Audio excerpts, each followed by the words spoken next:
Olá, sejam muito bem-vindos à nova temporada do Nosso RH, a série de videocasts da prática trabalhista e sindical do Matos Filho. Eu sou a Erika Seddon e, nessa nova temporada, tenho aqui comigo meu grande parceiro e sócio, Domingos Fortunato. Obrigado, Erika. É um prazer retomar esse espaço de reflexão sobre temas tão importantes nas transformações do mundo do trabalho. Para isso, a gente vai continuar a receber os mais brilhantes profissionais da área de recursos humanos para a gente conversar sobre os principais desafios contemporâneos em relação a cada uma das profissões que nós temos, né? Sempre com um olhar atento às mudanças que podem impactar em relação ao futuro das organizações. Nos últimos anos, nós estamos vendo novas formas de se relacionar com o trabalho, muito impulsionada pelas mudanças tecnológicas, as mudanças culturais e as demandas que as empresas vêm tendo por ambientes mais flexíveis, mais diversos e também mais saudáveis.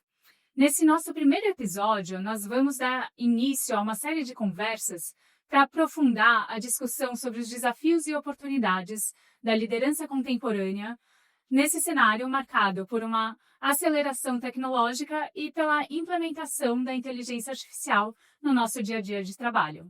Na atuação da nossa prática trabalhista e sindical no Matos Filho, nós somos constantemente instigados a pensar como acompanhar essa evolução, a fim de que elas estejam sempre alinhadas com os valores humanos que cada vez ganham mais protagonismo nas empresas. Nossa intenção é ampliar o diálogo, especialmente trazendo para a mesa profissionais que estão liderando essas iniciativas voltadas à humanização das relações de trabalho, à valorização das experiências das pessoas e à construção das culturas nas organizações. Hoje o nosso foco está voltado para a liderança humanizada, um modelo que valoriza a escuta, a empatia, o desenvolvimento das pessoas, mesmo diante das naturais pressões que existem por um ambiente produtivo e cada vez mais inovativo. Bom, e hoje temos a grande satisfação de receber a Raquel Garcia, que é formada em Psicologia pela UFRJ, com MBA em Gestão de Pessoas na Universidade Federal Fluminense e que trabalha na Accenture desde 2008, ocupando atualmente o cargo de diretora de RH. E antes disso, você passou pela MIL, pelo CIE e pela Europe Assistance. Certo, Raquel? Seja muito bem-vinda. Obrigada, Érica. Obrigada, Domingos, pelo convite. É um prazer enorme estar aqui. A gente já é parceiro de longa data, né? Na Accenture, da Matos Filho. Então, prazer, uma honra estar aqui. Absoluto, o prazer é nosso, Raquel. E Raquel, quando você olha para a sua trajetória, que é uma trajetória sólida, né, na área de recursos humanos, ao longo do tempo você vem acompanhando transformações que vêm redefinindo o papel do RH nas organizações em geral, no dia a dia dos empregados e cada vez se tornando mais estratégico o RH nas empresas, né? Especialmente apoiando as lideranças. Acho que a gente gostaria de começar contigo entendendo um pouquinho mais da sua jornada. Como é que foi para você? Como começou? O transformar até chegar hoje. Então, vamos lá. Eu brinco que eu comecei na área de RH um pouco por acaso, né? Porque eu sou psicóloga de formação e durante a graduação a minha atuação em estágio foi muito na área de psicologia social. Eu quase fiz mestrado em antropologia. E acabou que surgiu uma oportunidade de um estágio em RH na época, e eu precisava, né, queria trabalhar e ter uma oportunidade de ganhar um pouquinho mais, né, do que o psicólogo social ganha. E aí eu mandei meu currículo e aí se abriu a porta do mundo corporativo, né? Foi um mundo novo para mim, assim. E como eu já estava no finalzinho da faculdade, como eu comecei esse estágio, eu logo fui efetivada e aí as oportunidades foram surgindo, né? E a Accenture também surgiu por acaso. E quando eu decidi mandar meu currículo para a Accenture, eu não fui para o RH. Eu fui para consultoria. Fui para consultoria de gestão de pessoas, né? Para a nossa prática de talent e organization, né? De talentos e organizações. E trabalhei 6 anos em projetos de consultoria para pessoas, trabalhando com gestão da mudança, trabalhando com projetos de transformação cultural. Você estava no front com um cliente, então. A vida de projeto. Que legal, de front com o próprio No cliente, front assim. com o cliente, Então foi também um aprendizado incrível. E a minha volta para RH também não foi pensada, né? Eu brinco que eu fui aproveitando as oportunidades que a vida foi me dando, assim.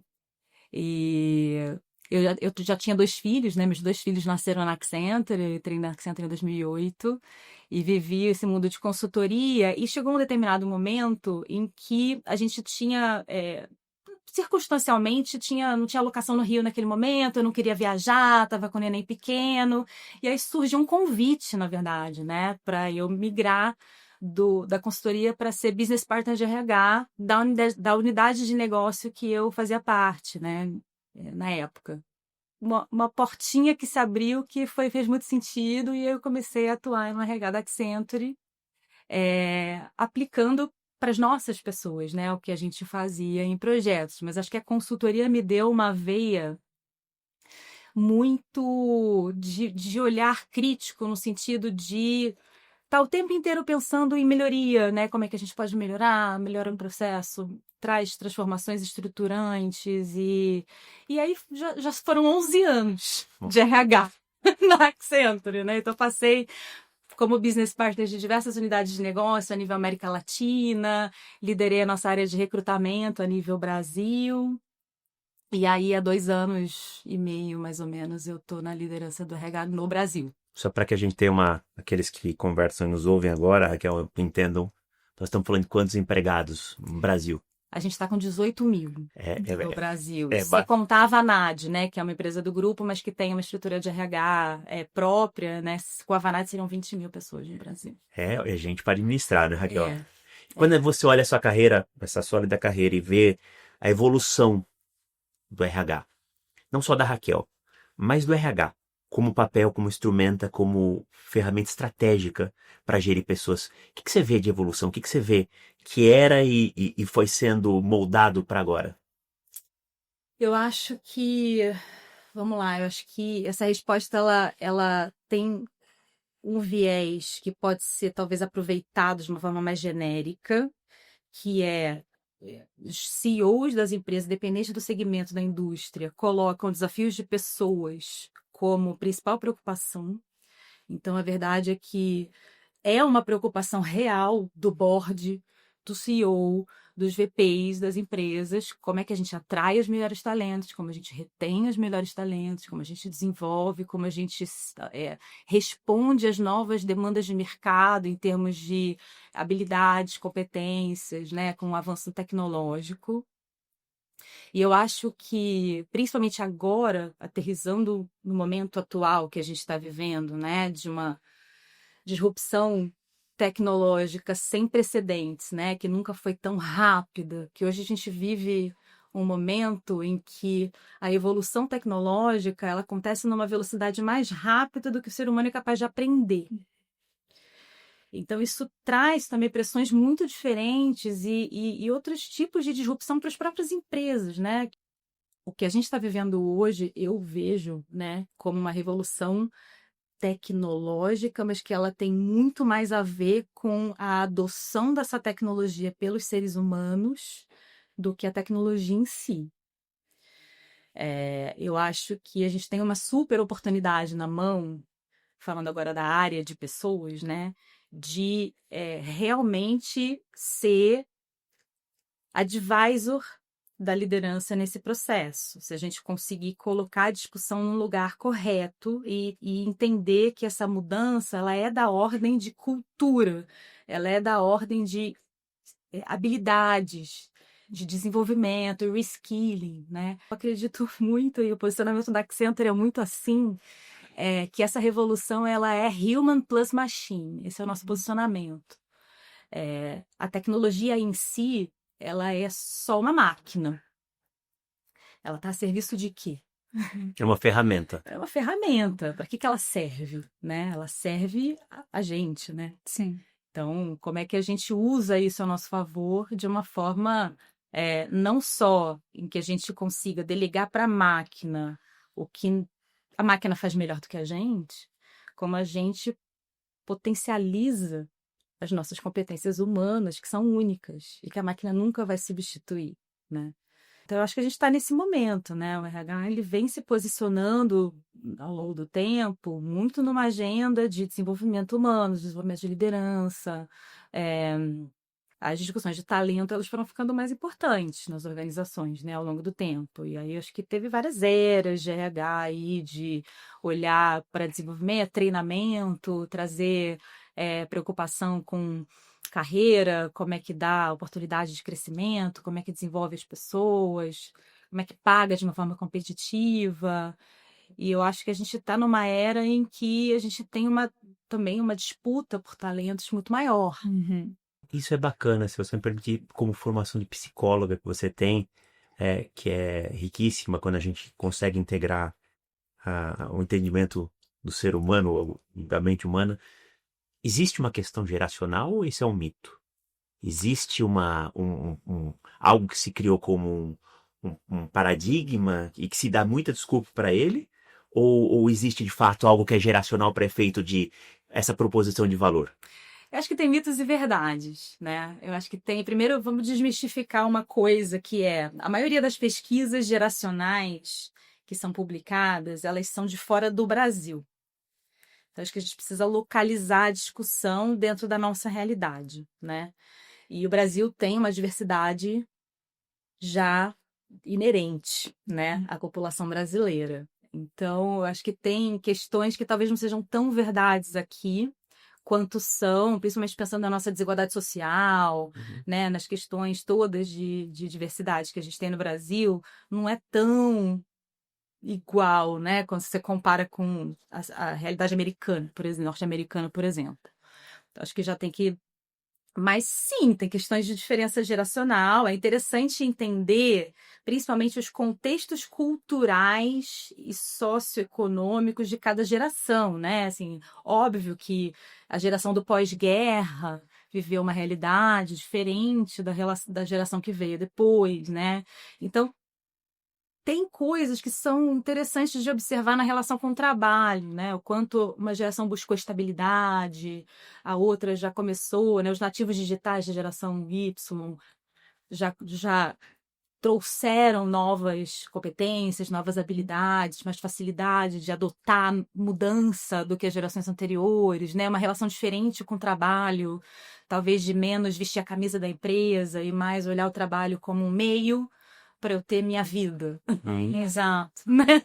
E aí, de toda essa discussão de equilíbrio de vida, ela vem muito daí, né? De como é que fica essa relação.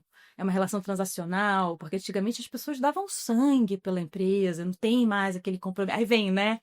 Começa daí, mas aqui na minha época as pessoas eram muito comprometidas com essa geração, aí tem todo o mito de que a geração millennial não quer ser líder. Possivelmente alguns olham para a liderança realmente e não admiram, né? Assim, não quero trabalhar tanto assim, não vou dedicar minha vida. Acho que existe uma... E aí tem a ver com a evolução da sociedade também, né? Com as novas discussões de visão de mundo, de propósito, as questões ambientais, sustentabilidade do planeta, inclusão e diversidade. Então, acho que tem a ver com olhar... a minha visão de mundo, qual é o meu lugar nesse mundo, e olhar para a empresa e falar, putz, será que aqui é um lugar onde eu vou conseguir ser eu mesmo?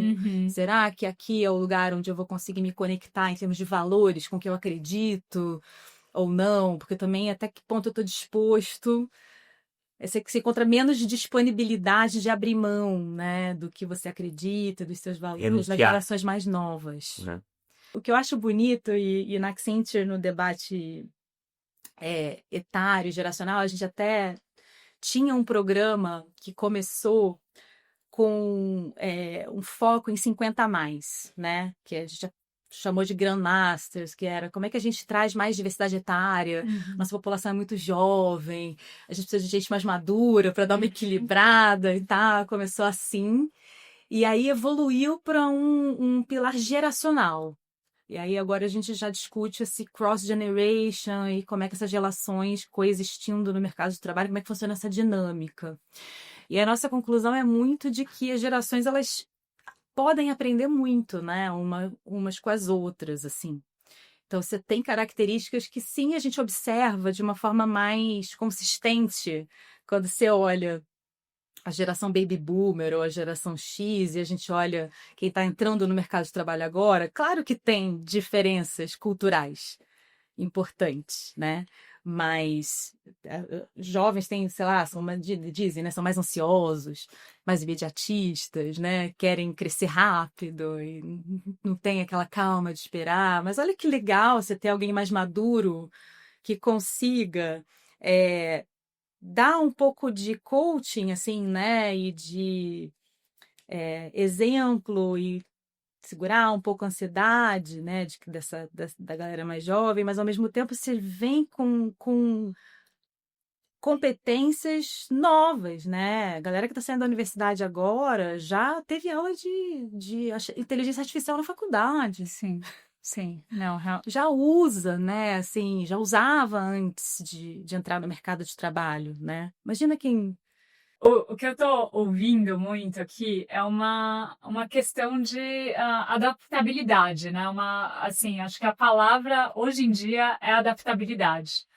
E nós achamos aqui uma consultoria, a Gartner, que fez um levantamento com mais de 1.400 líderes de RH em mais de 60 países. E um ponto que chamou a atenção é que 75% desses líderes disseram que os gestores estão sobrecarregados, né, com o aumento das responsabilidades, e que, ao mesmo tempo, só 36% acreditam que os programas de desenvolvimento de liderança são realmente eficazes para prepará-los para toda essa mudança, né, que está vindo com tecnologia, com as diferentes gerações, né? Como que você vê nesse cenário de transformação o papel do RH, né? Como que é possível preparar esses líderes para atuar nesse cenário em que existe uma insegurança, né, comum a todos de como vai ser o nosso trabalho no futuro?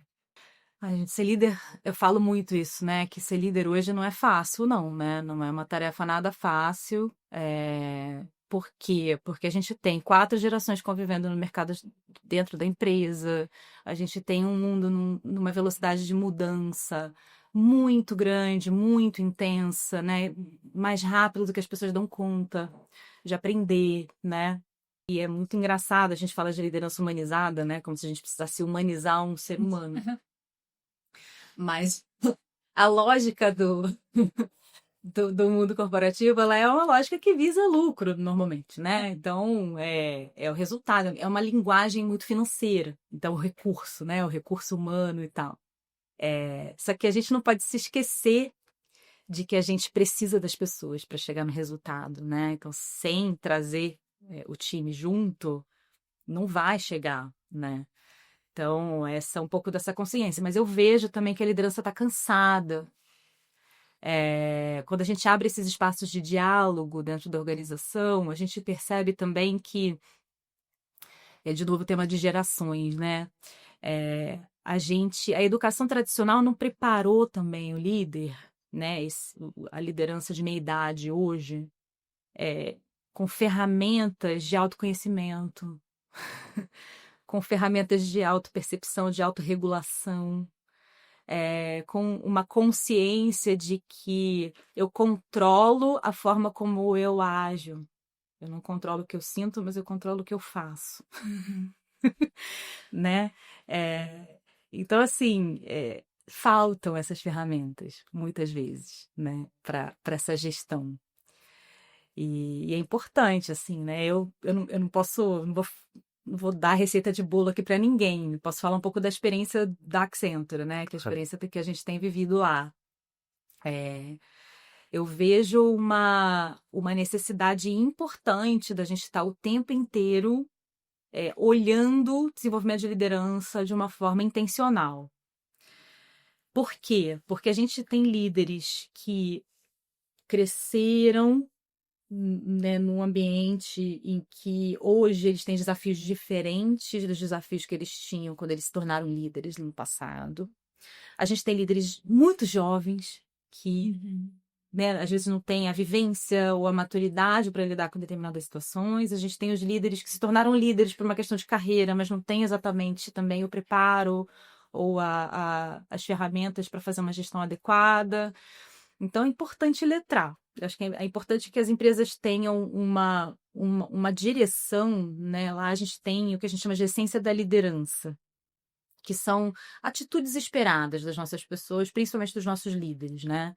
Então, isso serve como um guia e um balizador até para a nossa avaliação. A gente tem componentes de behavior na avaliação da liderança, a gente tem programas contínuos de desenvolvimento de liderança. Então, é super importante quando a gente promove, quando a gente contrata, ou até na jornada mesmo, né, de liderança ali, oferecer conteúdos e formas daquele líder se desenvolver como líder, né? Então, entender como funciona a gestão financeira, no nosso caso, a nossa realidade de gestão de projeto, de uma forma mais management, mas se desenvolver como líder, né? Como é que eu inspiro as pessoas, né? Como é que eu sou referência, como é que eu sou exemplo, que comportamentos, que atitudes, como é que eu estou sendo percebido pelo meu time, como é que eu abro esses espaços de entender como é que está o engajamento do meu time. A gente tem uma parceria global com o Galo, que é uma organização super conceituada em engajamento, tem muito benchmark, né? E a gente faz aquele assessment de fortalezas. Os líderes têm isso na mão, é uma ferramenta super interessante para usar, formar time, entender as fortalezas do seu time, aplicar pesquisas de engajamento no nível do time. Então, se eu tenho um time de 10, 12 pessoas, eu posso montar lá dentro da ferramenta do Galo, conhecer as fortalezas do meu time, eu posso mandar uma pesquisa de engajamento, que tira um pulso, e depois eu converso com as pessoas para saber o que está bom, o que não está bom, o que a gente coletivamente pode fazer no nível do time para melhorar. Então, assim, promover esses espaços é super interessante. Então, a gente está sempre treinando os líderes nessas coisas. A gente fez uma jornada, começou ano passado uma jornada que a gente começou a chamar de liderança humanizada, e eu não gostei muito desse nome, a gente mudou. A gente chama de liderança inspiradora. Agora, que humanos todos somos, né?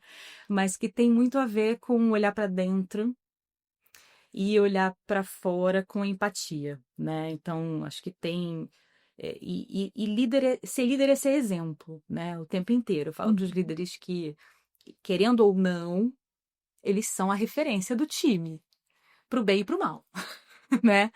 Então, você está ali sendo referência. Então, seu comportamento influencia o comportamento do time, e pode influenciar negativamente, inclusive, né? Influencia o ambiente, influencia a forma como o time se comporta. Então, acho que é importante a empresa ser muito intencional nesse sentido de ter uma liderança e desenvolver a sua liderança de acordo com a cultura que ela quer nutrir, de acordo com as competências humanas que ela precisa ter, para ter um ambiente de trabalho adequado para que as pessoas desenvolvam o que elas precisam desenvolver para fazer um bom trabalho. Então, se é uma empresa que precisa ter criatividade, que precisa ter inovação, ela precisa ter uma certa tolerância a erro, por exemplo. Ela precisa estimular a aprendizagem contínua, ela precisa ter programas de aprendizagem contínua. Se é uma empresa mais compliance, mais, né, precisa que as pessoas tenham... Então, você tem que ir moldando o ambiente de acordo com o que é preciso para aquela empresa, né? Eu tô te ouvindo e me parece que agora, com toda essa mudança oriunda aqui do avanço da tecnologia, o que vai destacar a liderança são soft skills, né? E estou pensando se realmente essa questão de se sentir sobrecarregado também não vem, né, de ter que sempre ser o exemplo, né? Porque isso demanda, né? Não é só antigamente era só instruir, né? Olha, tecnicamente você precisa fazer A e B. Agora, além disso, você precisa ter um soft skill e ainda precisa, né, entender que você às vezes não vai ter a resposta, às vezes alguém mais novo, né, tem a resposta e não você. Você tem que ser adaptável ao ambiente, né? Acho que todas essas mudanças estão trazendo insegurança também para os líderes, né? Acho que foi super importante você tocar nesse aspecto, Érica, porque o que a gente fala, quando a gente fala lá, desenvolve os líderes em soft skills, é que o líder ele não tem que ser super-herói, né? Eu acho que a gente também tem que desmistificar um pouco essa carga, esse peso.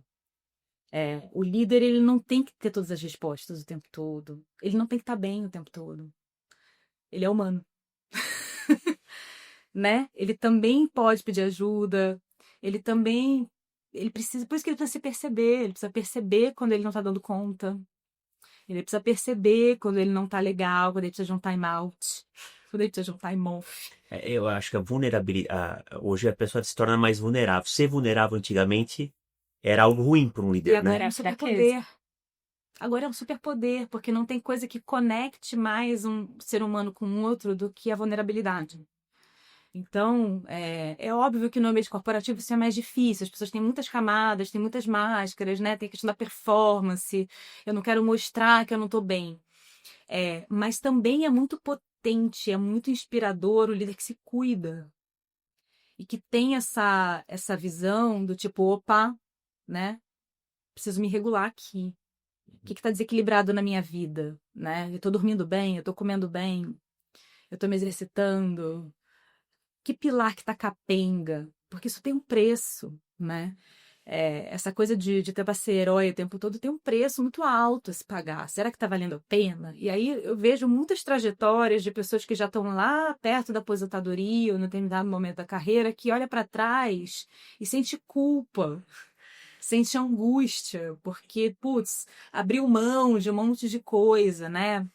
Em prol do trabalho, e aí se arrepende, ou então chega um momento da carreira que a pessoa quer mudar completamente, vou fazer outra coisa da vida, porque não conseguiu ter esse equilíbrio ao longo da jornada, né? E o desafio é como é que a gente vai equilibrando ao longo da jornada. E tá tudo bem algum pratinho cair em algum momento, né? A gente não é malabarista. É importante a gente estar atento para dar atenção onde precisa.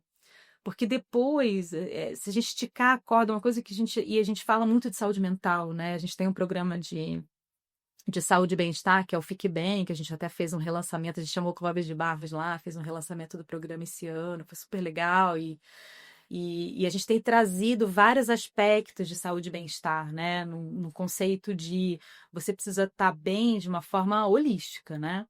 Então, a gente tem lá toda uma jornada que a gente desenvolveu junto com a Thrive Global, que a gente chama de Truly Human, que é essa atenção para todos os aspectos, mente, corpo, coração e alma, né? Então, você precisa estar com a mente focada, e para você estar com a mente focada, você precisa saber fazer recharge, né? Então, essa questão de dormir bem, a questão de você saber respirar, saber fazer pausas, incluir pausas na sua rotina, tirar férias. Exercício, né? Exercício físico, né? O corpo, né? Então, o exercício físico também ajuda muito no mental, porque ajuda a fazer, né? Tem as enzimas todas associadas até o melhor funcionamento do córtex pré-frontal, tomada de decisão, raciocínio lógico, nutrir bem o corpo, se exercitar, tudo impacta na performance no final do dia, provado cientificamente isso, né? As conexões afetivas, o quanto você é capaz de criar laços, né, e relações de confiança, e quanto práticas, por exemplo, de gratidão e generosidade trazem bem-estar, né? E trazer isso para o ambiente de trabalho é muito poderoso. Quando você consegue cultivar relações, né, positivas e saudáveis, isso aumenta o engajamento e, consequentemente, aumenta a performance, né? E Raquel, você liderando uma área tão estrategicamente importante para uma companhia global. Só no Brasil nós dissemos 20 mil empregados no grupo. Quanto nós temos no mundo? 800 mil. 800 mil pessoas. É um pouquinho de gente, né?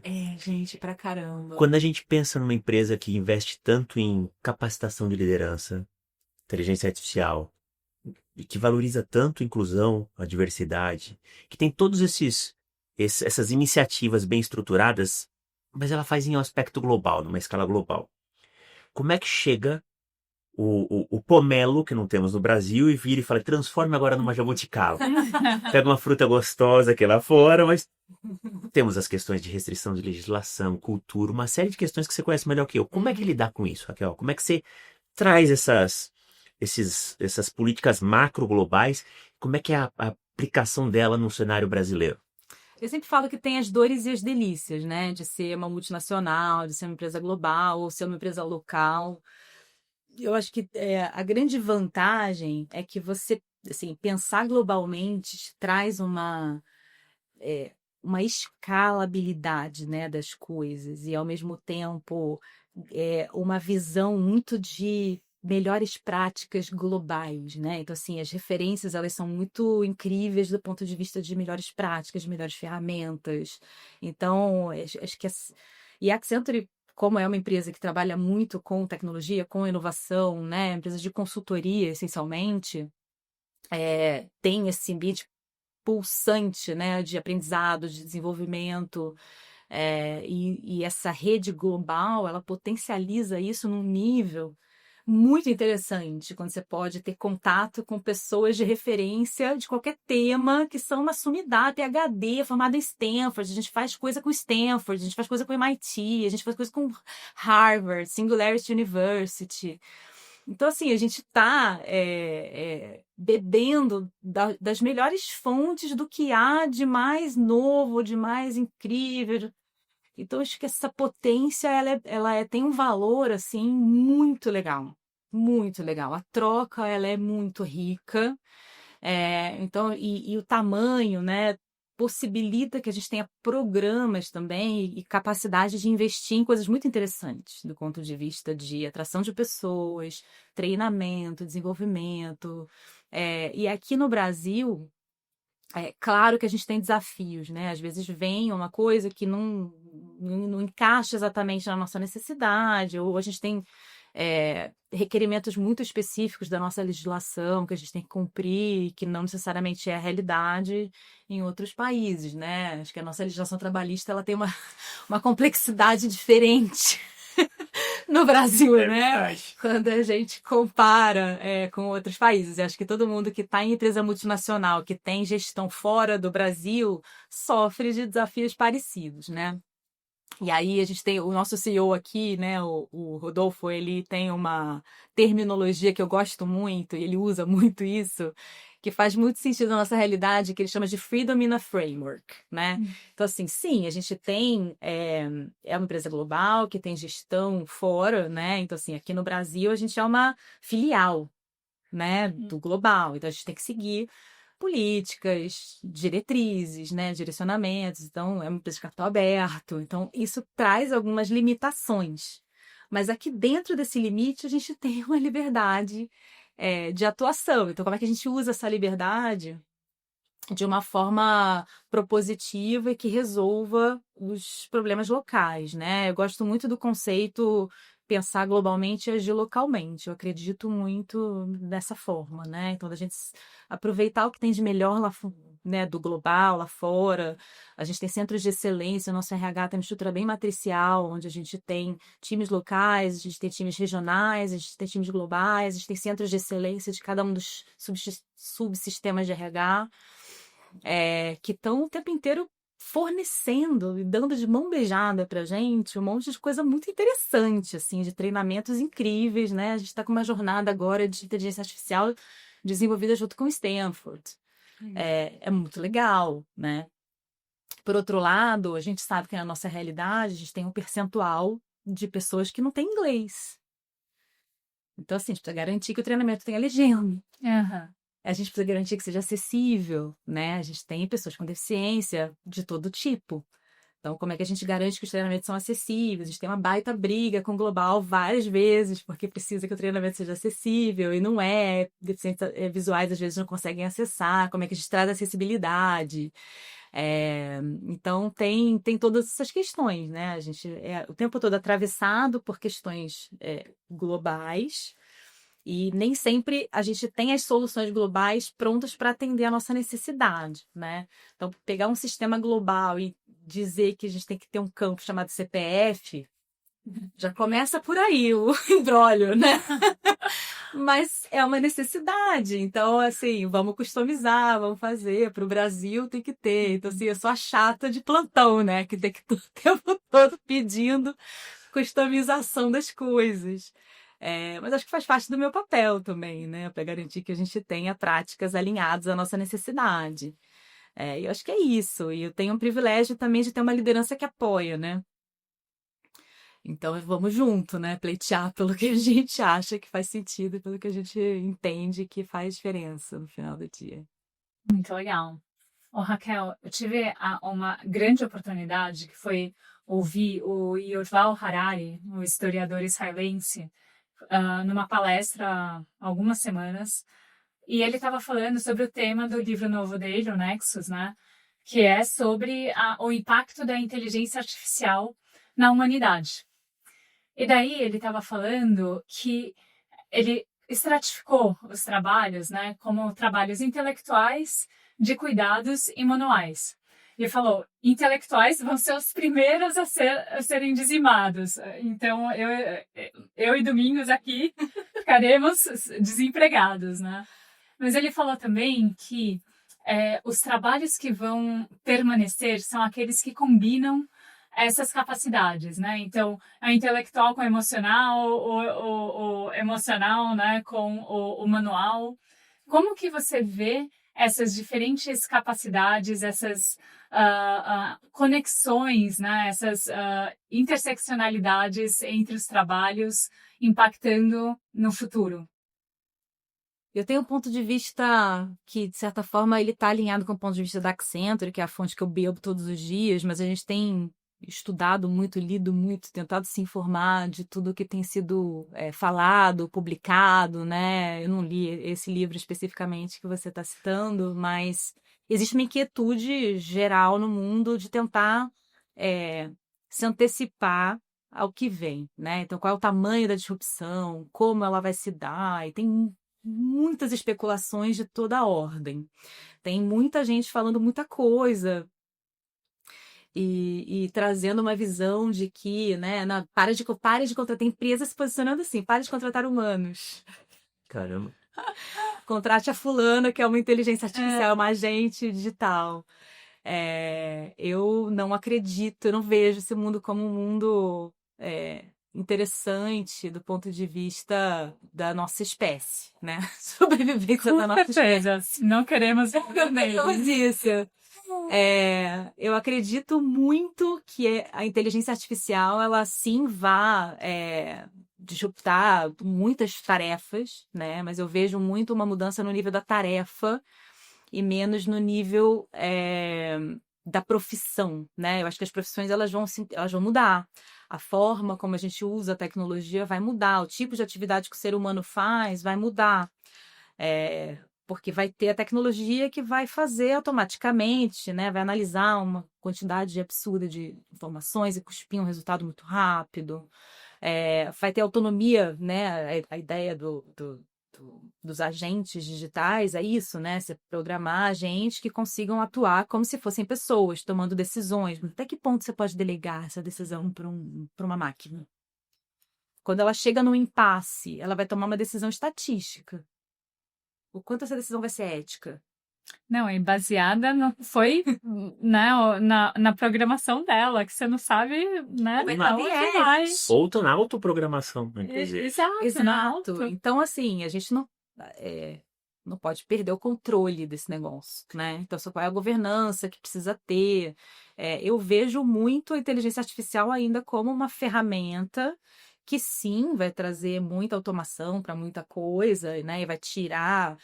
Mas eu vejo muito um ganho de eficiência, eu vejo muito um ganho de produtividade, eu vejo muito um ganho de qualidade de vida para o ser humano nesse novo mundo. Sabe? Olha, eu quero ficar com essa visão. Eu tô fazendo esse exercício de projetar essa visão, né? E é para lá que eu tô indo. Quem quiser, vem comigo. Não, e a gente vai. E Raquel, acho que já caminhando aí e super agradecendo o seu tempo, é uma pergunta de milhões de dólares, né? Para onde nós vamos? Para onde nós vamos? Para onde o RH vai? Qual é o papel do RH nessas transformações? Você já vem conversando sobre liderança, mas o que você acha que vai se tornar cada vez mais essencial para um profissional de RH? Para um líder de RH? Eu acho que o primeiro ponto é que assim, o RH precisa abraçar a tecnologia. Isso é inevitável. A gente precisa abraçar a tecnologia. Então, a gente precisa usar ela a nosso favor, né? E a gente tem muito trabalho manual, a gente tem muito trabalho processual, muito trabalho operativo, que poderia ser automatizado, que pode ser feito de uma forma mais fácil, menos trabalhosa, mais inteligente. A gente pode ter, sim, agentes digitais, tirando dúvidas de funcionário. A gente pode ter tudo isso. Onde o RH se diferencia, na minha visão, é sendo realmente advisor da liderança, desenvolvendo essa liderança, entendendo e se antecipando, né? Entendendo as tendências para onde vem, para onde vai, o que está por vir, quais são as competências que a gente precisa desenvolver, quais são as competências que a gente precisa, seja contratar, seja treinar, seja capacitar e ajudar a organização a viver essa jornada, né, de mudança que vem. E ela vai vir mais rápido ou mais devagar, dependendo do negócio, dependendo da natureza de atuação da empresa, né? Tem funções que nunca vão deixar de existir, mas elas podem mudar usando a tecnologia, né? Então, como é que vai ser a adoção disso, né? Que competências a gente precisa desenvolver, como é que a gente cria as bases para fazer esse reskilling acontecer. As empresas não se deram conta disso ainda, mas custa caro implementar, dependendo do nível de que você precisa, né? E acho que não só na tecnologia, no treinamento, na capacitação, em tudo, né? Na tecnologia também, assim, né? Assim, contratar essa nuvem não é barato. Essa tecnologia não é barata ainda, né? Não é de graça fazer esse negócio acontecer. Então, precisa usar com inteligência, com parcimônia, com segurança, que tem riscos que a gente precisa, né? Então, assim, precisa estar antenado nessa questão do risco. Acho que obviamente, né, a gente tem que acompanhar também a evolução da legislação nesse aspecto, né? Como é que vai, para onde vai, como é que os sindicatos vão se comportar diante desses movimentos. Bom, Raquel, super obrigada pela sua presença. Foi, assim, extremamente cativante te ouvir. Fiquei aqui com toda essa positividade em relação à inteligência artificial. Já fez meu dia, minha semana. Muito obrigada, Raquel. Foi um prazer conversar com você. Foi uma delícia a conversa. Tomara que a gente vá para essa direção positiva mesmo. E lembrando que essa mensagem não foi criada por inteligência artificial, né? Não foi. Muito obrigado a você que nos acompanhou até aqui. Foi um prazer tê-los conosco. Continuem acompanhando as nossas redes sociais, o nosso canal no escritório. E até o próximo bate-papo. Até logo.